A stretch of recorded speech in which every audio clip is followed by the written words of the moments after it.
C'est le rendez-vous des artistes, des galeristes et des collectionneurs, donc des acheteurs du monde entier. Petit bémol, ça reste quand même le salon occidental, puisque plus de 70% des galeristes sont soit européens, soit américains.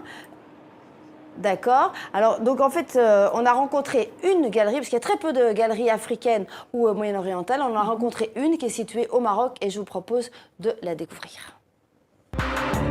Nathalie est française, installée à Marrakech. Sa galerie, exclusivement dédiée à la photo, est la seule de tout le Maghreb. Il n'y a pas d'institution qui représente la photographie, il n'y a pas de laboratoire qui nous permette de développer les travaux réalisés par les photographes, il n'y a pas de journaux consacrés à la photographie, il n'y a pas de critique d'art réservée à la photographie, donc il n'y a pas d'encadreur spécialisé.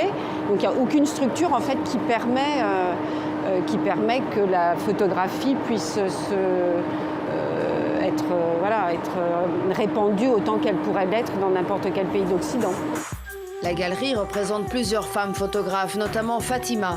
L'artiste retravaille des cartes postales de prostituées marocaines employées dans les bordels de l'armée française à l'époque du protectorat. Ce sont des petites photos de vulves qui représentent, l'une mise bout à bout, l'une à côté de l'autre, représentent et recréent encore une fois une trame. De voir à quoi on réduisait aussi ces femmes qui étaient juste un objet sexuel et de voir comment en fait cette espèce de vulve à elle seule devient un territoire politique, puisque c'est là où se joue aussi toute la domination de l'occupant qui était l'armée française. C'était l'autorité, c'était l'armée qui insufflait ce rapport de domination et avec le peuple. Ce collectionneur débarque à peine de Londres. Dès son arrivée, il a le coup de foudre pour le travail de Fatima. C'est la première fois qu'elle montre sa nouvelle série. Je pense que c'est une très belle œuvre d'art. Elle a du sens. Elle s'inspire de cette problématique intéressante qui est le colonialisme.